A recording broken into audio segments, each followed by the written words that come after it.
అంటే ఎవరు నిరంతర శివోపాసన చేస్తూ శివమంత్ర జపం చేస్తూ ఉంటారో వారి శరీరం శాంభవ తేజస్సుతో ప్రకాశిస్తుంది.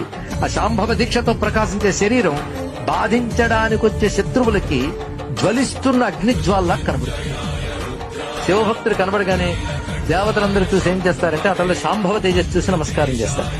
అందులో దేవతల్లో ఒకడు యముడు దక్షిణం ఇవ్వకుంటాడు. వాడు మాత్రం ఒక నమస్కారం చేసి గుండెలో పట్టుకుంటాడు. కష్టం అంటే కొట్టిన దెబ్బ గుర్తొస్తుంది దానికి. ఇక్కడ ఒక్కసారి శివ నీ వాడని అంటే వాడు ఇంకా యముడు వాడు కాదు. ఇది తెలుసుకోవాల్సింది.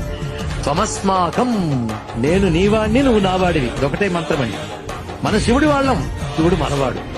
అదన్నాక ఇంకా లోకంతో భయం ఏముందండి. ఇక్కడ అన్నిటికంటే గొప్ప తెలివి ఏంటంటే ఈశ్వరుణ్ణి ఆశ్రయించాలన్న బుద్ధి ఒక్కటుంటే సర్వశాస్త్ర సారములు తెలిసినట్లే.